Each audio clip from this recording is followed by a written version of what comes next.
صل على محمد يا ربي صل عليه وسلم اللهم صل على Kaina halaman anu kedua.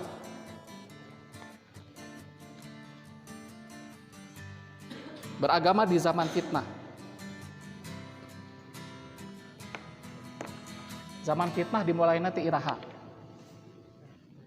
Coba lah cara belajar sejarah Islam kan di sekolah. Nah, semenjak kapan terjadinya fitnah? Yang dulu ketika Nabi menyampaikan akan ada setelah kalian fitnah-fitnah. Tah iraha mulaina. Muncul pertama kali fitnah di zaman Khalifah saha? Khalifah Utsman bin Affan. Itu terjadi fitnah karena di situ terjadi pertumpahan darah antara sesama muslim. Bahkan yang menjadi korban adalah khalifahnya sendiri. Siapa? Utsman bin Affan. Dan ini ternyata ada provokatornya. Saha provokatorna? Seseorang yang beragama Yahudi, dia masuk Islam tapi pura-pura asup Islam. Saha? Eta mah pembunuhna. Abdullah bin Sabah. Jadi ada orang penyusup beragama Yahudi, dia pura-pura masuk Islam, yang namanya adalah Abdullah bin Sabah. Dia menyebarkan fitnah-fitnah terhadap Utsman bin Affan. Jadi menyebarkan hoax cek orang. Nah inilah bahayanya kita menyebarkan hoax. Bahkan kita menyebarkan satu kabar berita yang belum tentu kebenarannya, kemudian kita kabarkan, itu sangat berbahaya. Dan ini sudah terjadi di zaman sekarang. Begitu mudah kita men-share postingan-postingan dari portal-portal berita, tiba-tiba diposting melalui WA. Dan sekarang itu pintar-pintar portal-portal berita, sengaja mereka membuat judul-judul berita dengan nuansa bombastis gitu. Nuansa nanti menyeramkan. Kemudian orang tertarik melihat judulnya, langsung sebar. Padahal validitas berita itu belum tentu kebenaran. Tapi berbahaya. Lihat ayat pertama berkaitan dengan fitnah. Ahasiban a'udzubillahi minasyaitonirrajim. Ahasiban nasu ayyutraku ayyaqulu amanna wa hum la yuftanun. Di sini halaman ini tidak ada terjemah karena tidak ada waktu untuk menerjemahkannya. Jadi langsung ya. Apakah manusia mengira mereka akan dibiarkan mengatakan saya beriman? Kata Allah begitu. Apakah manusia mengira bahwa mereka akan dibiarkan mengatakan kami beriman, sementara mereka tidak diuji, tidak difitnah? Artinya fitnah terhadap orang-orang beriman, kita mengaku iman? Ngaku iman tak? Kita mengaku beriman. Dan ingat, Allah sudah menetapkan setiap orang yang beriman pasti akan kena fitnah, ujian. Terutama di akhir zaman ini, fitnah-fitnah sudah merajalela. Nah sekarang kita lihat nih fitnahnya seperti apa. Riwayat Abu Daud, qala Rasulullah sallallahu alaihi wasallam, inna baina aidikum fitanan. Sungguh di hadapan kalian, kata Nabi, akan ada fitnah. Kakito'il lailil muzlim, seperti malam yang sangat gelap gulita. Nah maksudnya ieu fitnah digambarkan ku Nabi seperti malam yang gelap gulita. Ulah ngabayangkeun peuting ayeuna aya lampu-lampunya. Ayeuna urang ngabayangkeun paleum listrik ketika lain bulan purnama katingali moal katingali bener-bener medem gitu. Nu wajah kulitna bodas oge jadi tiba-tiba hideung kabeh gitu. Komo urang nu harideung kieu. Artinya, ieu fitnah saking benar-benar membingungkan, seolah-olah kita berada dalam sebuah ruangan yang gelap dan kita tidak bisa ngapa-ngapain. Bingung, kamar itu mana nu bener, mana jalana. Saking fitnah merajalela. Dan itu sudah terjadi sekarang. Kita terkadang ada informasi-informasi Terlebih lagi informasi politik, informasi enak corona gitu kan. Di satu sisi lockdown, ada yang pro, ada yang kontra. Kumaha orang menyikapina, tak itu termasuk fitnah. Ketika orang benar menyikapina sesuai sunnah, maka kita akan selamat. Tapi dalam cara orang salah menyikapina tentang ainaya, tentang lockdown, tentang segala macam lah, segala rupana. Ketika salah menyikapina, maka kita akan binasa. Maka tinggal ya di dia, saking naona, saking poekna eta penting, yusbihur rajul fiha mu'minan wa yumsi kafiran. Ada orang-orang yang ketika pagi dia itu masih iman, tapi sore hari dia sudah menjadi kafir. Dan dia tidak menyadari itu. Saking naona, saking cahayana gitu, saking poekna eta fitnah. Sehingga orang banyak yang salah langkah, sampai-sampai dia terjerumus kepada kekufuran. Atau sabalikna, wa yumsi mu'minan wa yusbihu kafiran. Kemudian, ini nasihat Nabi, al-qaidu fiha khairun minal qaim. Tak iya solusina cek Nabi. Orang yang duduk lebih baik daripada orang yang berdiri. Wal qaim fiha khairun minas sa'i. Orang yang berdiri lebih baik daripada orang yang berjalan. Kalau para sahabat bertanya, maksudnya naon tadi? Ketika di zaman fitnah, geus bener-bener banyak dengan fitnah, maka sikap kita tahan, menahan diri. Jangan gerasak gerusuk gitu. Semakin kita bisa menahan diri, maka itu semakin baik. Para sahabat bertanya, "Fama ta'muruna ya Rasulullah?" Terus kami harus ngapain, kata para sahabat? Qala nyarios Nabi, "Kunu ahla sabuyutikum." Ai alzimu fi buyutikum. Menetaplah kalian di rumah-rumah kalian. Ketika fitnah sudah merajalela, jangan bermudah-mudah kita nimbrung, ngobrol seolah-olah kita menjadi pakar. Ayeuna aya isu misalnya corona, kemudian ada yang mengatakan bahwa ini adalah konspirasi, orang nimbrung dibahas. Padahal kita tidak tahu apa-apa gitu. Orang tanya hakikatnya seperti kumaha. Maka sikap orang adalah udah diam aja, nggak usah banyak komen. Karena orang tanya eta anu lebih salamet. Kemudian nih gambaran Nabi, hadis kedua dari Ibnu Majah. Udah jam 9 ya. Tidak ada tanya jawab ya. Kita habiskan ini. Lanjut ya. Ibnu Majah dari Abu Burdah. Langsung ke perkataan Nabi, innaha satakunu fitnah wa firqah wa ikhtilaf. Nih, sungguh kata Nabi, akan ada fitnah, akan ada bermacam kelompok dan perselisihan di antara kalian umat Islam. Fa idza kana dzalika, ketika kamu melihat hal seperti itu, fa'ti bisayfika uhudan, maka kamu berangkatlah ke Gunung Uhud, bawa pedangmu. Rek naon bawa pedang ke Gunung Uhud? Fadrib, pukul-pukullah pedang itu hatta yanqati, sampai pedang itu patah. Summa jelis fi baitik, kemudian kamu pulang sudah duduk di rumah saja. Hatta ta'tika yadun khati'ah. Jadi artinya orang ulah guru musuh hayang saeutik-saeutik hayang nyerang, saeutik-saeutik hayang nyerang ulah gitu. Itu sesuai jeung perintah Nabi anu marentahkeun urang tahan di zaman fitnah. Ulah garasa kurusuk demo ieu demo itu. Ieu demo teh lain tina Islam. Jeung demo pertama anu terjadi di umat Islam tadi di zaman Utsman bin Affan. Banyak orang muslim yang terpengaruh oleh saha tadi ngaran Abdullah bin Sabah, ngaranna alusnya Abdullah. Terprovokasi sehingga bahkan ada sahabat yang ikut-ikutan mendemo. Nah, anu disampaikan diskusi Abdullah bin Sabah, dia mengatakan bahwa Utsman bin Affan itu istilahnya dalam cara ngangkat dulur-dulurna gitu tah. Kolusi nepotisme. Utsman bin Affan itu nepotisme, dia mengangkat gubernur dari keluarganya. Kemudian Utsman sudah sesat karena Utsman sudah menghilangkan mushaf-mushaf Al-Quran kecuali mushaf Utsmani, karena memang kebijakan zaman Utsman adalah lembaran-lembaran Al-Quran yang banyak dipegang oleh para sahabat itu harus dihancurkan. Ini kisahnya ayalah, baca sendiri nanti. Dan ini dijadikan diputar balikan gitu. Jadi keberhasilan Utsman bin Affan ketika menjadi khalifah malah dijadikan bahan yang dia putar balikan untuk mencaci maki Utsman bin Affan dan dia sebarkan kepada kaum muslimin, sehingga kaum muslimin sebagian banyak yang tersulut. Di antara anu kabawa gitu, anu kabawa adalah anaknya Abu Bakar Siddiq, Abdullah bin Abu Bakar Siddiq. Intinya ternyata sekaliber sahabatnya yaitu Abdullah bin Abu Bakar As-Siddiq itu pun dia terjerumus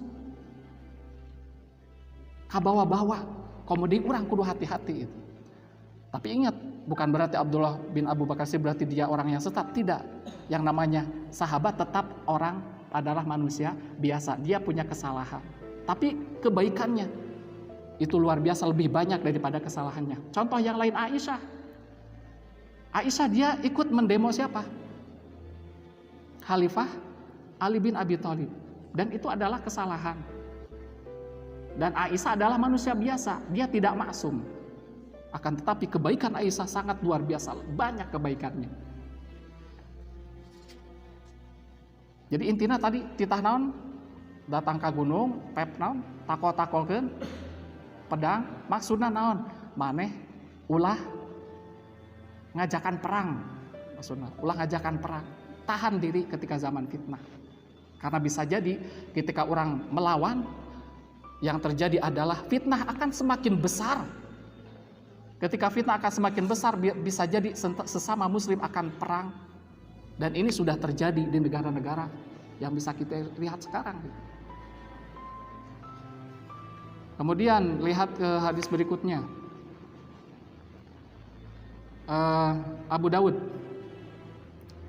ya Rasulullah dahola ala baiti, ini masih berkaitan jeung tadinya pan titah cicing di imah teh kan, indahola ala baiti kumaha lamun cara eta jelema nu jadi fitnah teh datang ka imah kaula, wa basato yadahu ilayya liyaqtulani, dan dia sudah mengangkat tangannya dengan pedang dan mau membunuhku, bagaimana? Kumaha saya? Qala Rasulullah SAW, kun ka khairibnai Adam, sikap kamu adalah contohlah anak Nabi Adam nu duaan teh nya. Saha nu duaan anak Nabi Adam? Qabil dan Habil. Contohlah perilaku di antara dua anak Adam ieu anu paling bager saha? Qabil. Kumaha Qabil ketika ku Habil rek dikieu? Ta aya dina ayatna tah surat Al-Maidah ayat 28. La im basatta ilayya yadaka, lamun teu salah kitu. Coba cek dina HP.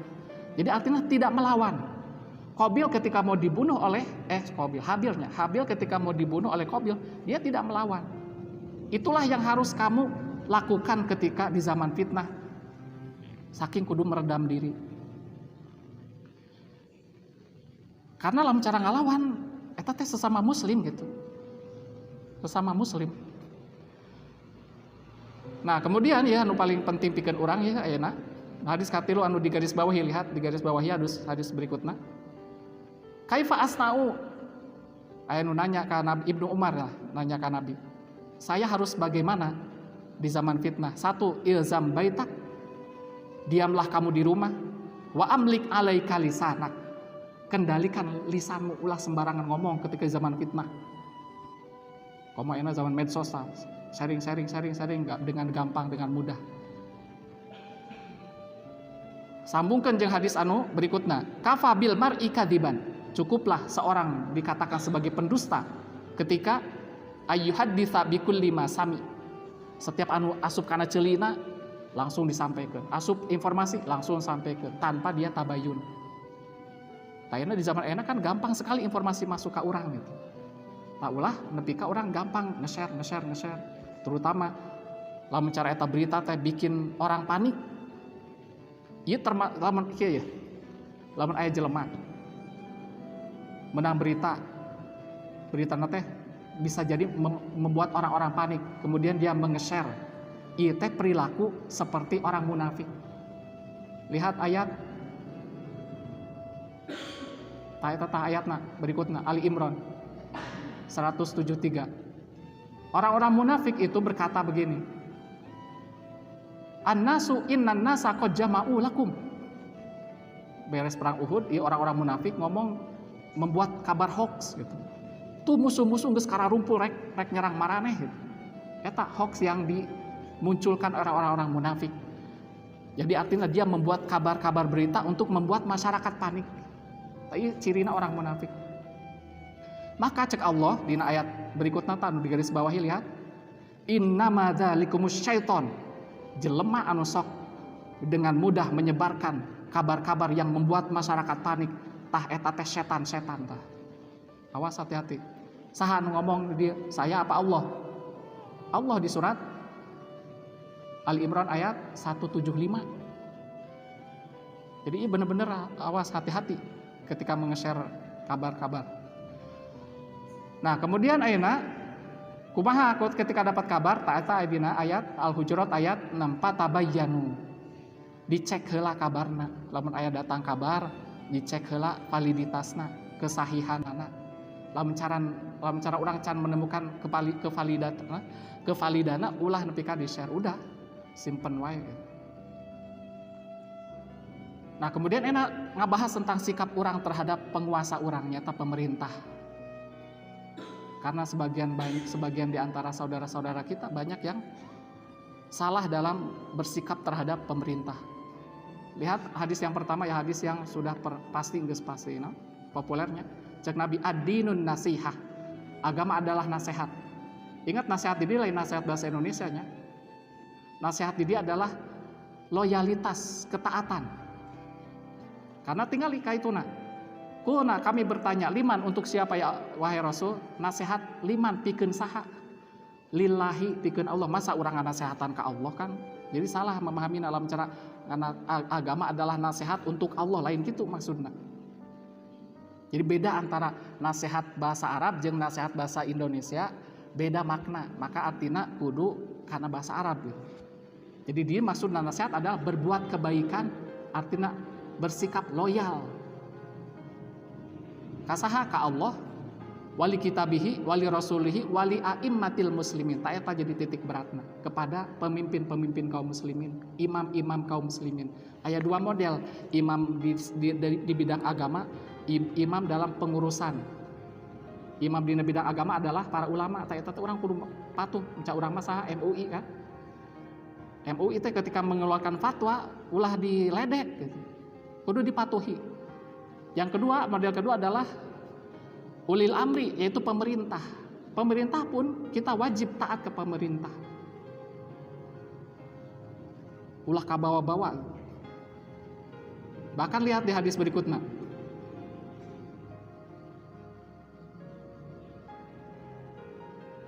Oh iya, tentang ayatnya. Tentang ayat tentang sifat munafik dilewat hadis berikutnya langsung. Hadis kedua sama terakhir.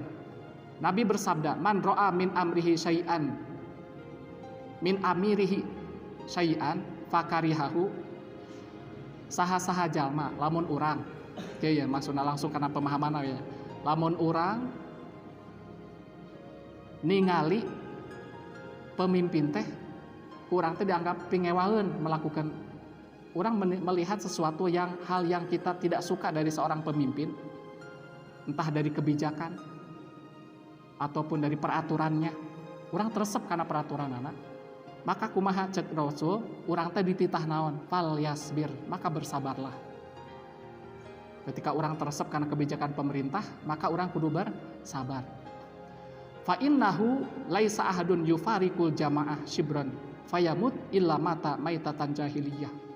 Ketika orang memisahkan diri dari pemerintahan yang sah, tiba-tiba orang memisahkan diri, kemudian orang maut dalam keadaan orang memisahkan diri dari pemerintah, dari karena istilahnya bahasa eta memisahkan diri teh. Maka cek Nabi, eta jelema teh mata mayitatan jahiliyah, maka dia mati dalam keadaan jahiliyah. Karena di zaman jahiliyah tidak ada pemerintahan, entah aya raja, entah aya penguasa. Zaman jahiliyah, zaman kakek Nabi, zaman Arab jahiliyah nggak ada. Jadi seperti mereka lah kematiannya. Lainnya terakhir ya. Kalau Rasulullah SAW, man aroda ayyan sohalla lidhi sultan. Saha-saha jalma, barang siapa yang ingin menasehati pemerintah, penguasa, Kumaha carana ingin memberikan masukan kepada pemerintah, fala yubdihi alaniyah. Maka jangan kamu umbar-umbar kritikan kamu di depan umum. Itu temenang. Nabi yang mengatakan itu. Misalkan kita tahu pemerintah, pemimpin negara orang teh kieu, maka Nabi melarang kita untuk membongkar di halayak ramai. Itu tidak boleh. Walakin tetapi solusinya adalah ya'khudhu biyadihi. Eta jelema urang teh kudu ngadeuketan atas si pemerintah, bahkan cekel tah leungeun si raja eta teh cekel leungeunna, fayakhlu bihi, bawa kemudian yakhlu berdua-duaan, ngomongna duaan, bahkan orang lain nggak ada, usahakan private gitu. Ngomongna teh 4 mata, duaan. Sampaikanlah kritikan kamu dengan cara 4 mata. Fa'in qabila minhu fadaka. Kalau dia terima kritikan kamu, maka bagus, fadaka. Wa illa kana qad ada alladhi alaihi. Jika si pemimpin itu tidak menyetujui kritikan kamu, maka kamu sudah cukup kewajiban kamu untuk menyampaikan kritikan itu. Jadi artinya hati-hati, iya, konsep-konsep kumaha orang bersikap terhadap pemerintah sabarna geus aya tuntunan nanti. Nabi hanya saja orang tara dibongkar gitu. Tara dibuka hadis-hadisnya. Jadi tetap ngarana pemerintah orang kudu taat. Alal muslim as-sam'u wa ta'ah. Seorang muslim harus mendengar, harus taat. Begitupun mendengar tadi non maksudnya ketika ada kabar-kabar, maka yang kita terima hanyalah kabar yang ada dari pemerintah. Karena bicara orang kabar itu kalau diterima, maka itu akan membuat kekacauan. Itulah tadi bagaimana kita beragama di zaman fitnah. Jadi intinya mari kita sekarang berhati-hati dalam menggunakan medsos, terutama dalam menyebarkan berita-berita, terlebih lagi berita yang sifatnya bisa menyulut ke amarah kaum muslimin, sehingga bisa jadi non karate. Ayah sebagian kelompok kaum muslimin kemudian melakukan pergerakan, ternyata lawannya itu sarua kaum muslimin deui gitu. Kemudian tiba-tiba pemerintah marah, sebagaimana di Suriah kan pemerintah marah, kemudian yang terjadi adalah pembantaian, fitnahnya semakin besar gitu. Jadi intinya solusinya orang seperti tos orang bahas tadi dari awal. Nah, mudah-mudahan apa yang kita kaji pada malam hari ini bisa dipahami, dan silakan dicek and recheck lagi, bisa dibawa ke imam misalkan, kemudian dicek ya di dalil-dalilnya untuk lebih meyakinkan. Kurang lebihnya saya mohon maaf, tidak ada tanya jawab ya, atau dikumpulkan dulu 5 menit tanya jawab, kumpulkan, ada? Kalau ada pertanyaan,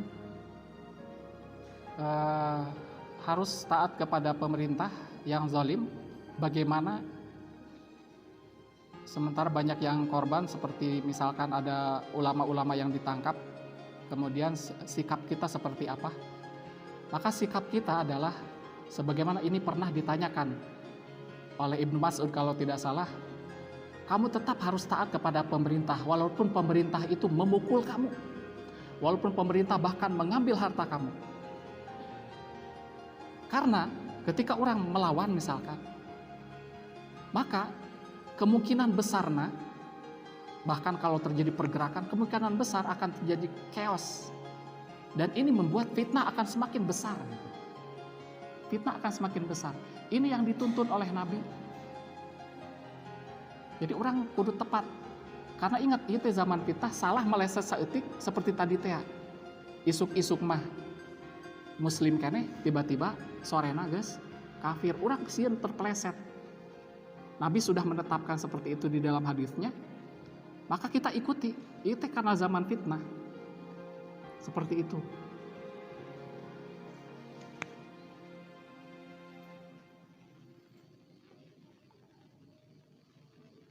Ini sama, ada pertanyaan sama, bagaimana kita menanggapi orang yang selalu ngeledek, yang menghina kita? Menurut para ulama, bisa ledekan hinaan itu kita balas, tapi harus dengan sama persis. Misalkan orang disebut monyet, misalkan. dasar monyet. Bisa tak boleh kita membalas, tapi dengan kata yang sama, tidak boleh lebih. Misalkan monyet cengkring, ulah ditambahan. Justru berbalik kita yang menjadi pihak yang berbuat zolim. Tapi langkah yang terbaik adalah kita biarkan saja. Perbuatan dia pasti dibalas ku Allah mal. Pasti setiap amal perbuatan pasti aya balasan nanti Allah. Bahkan kita carana.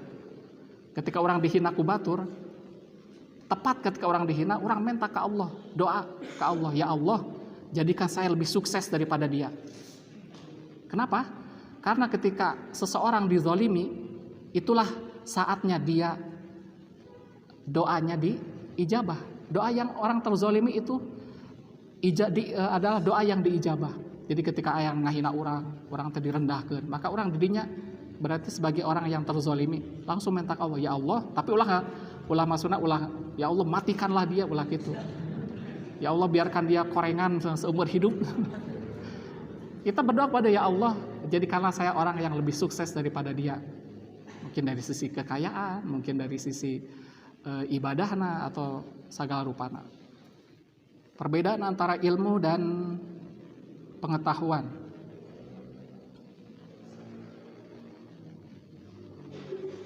Dari sisi bahasa adalah sama, dari sisi bahasa ilmu ketika diterjemahkan adalah pengetahuan. Tapi dari sisi syariat yang seringkali diangkat oleh Nabi, ilmu yang dimaksud ilmu adalah inna hadzal ilmu. Tadi itu hadis yang pertama itu tadi apa? Inna hadzal ilma dinun. Ilmu itu adalah agama. Itu yang dimaksud ilmu di dalam syariat Islam. Tidak ilmu, segala ilmu, tidak segala ilmu, tapi yang dimaksud ilmu yang sering disebut-sebut di dalam Al-Quran ataupun As-Sunnah, yang dimaksud adalah agama Islam. Kemudian bagaimana jika beribadah hanya dengan pengetahuan saja? Ayat disebut ilmu hal itu ilmu yang berkaitan dengan kewajiban yang harus kita tunaikan saat itu. Misalkan sholat wajib kan, maka kita harus mengetahui tentang ilmu sholat, mulai dari rukun bacaan. Kemudian ditingkatkan terus, kudu ditingkatkan gitu. Jangan hanya sebatas cangkangna wungkul. Kudu terus diperdalami, misalkan terjemahna kumaha, maknana, syarahna, tafsirna ketika baca surat Al-Fatihah. Maka semakin kita mendalami makna-makna lafaz di dalam sholat, maka itu akan semakin menambah kekhusyuan kita di dalam sholat. Nah, demikian saja pertanyaan-pertanyaannya, mudah-mudahan bisa dipahami. Terima kasih atas perhatiannya. Wabillahi taufik wal hidayah. Wassalamualaikum warahmatullahi wabarakatuh.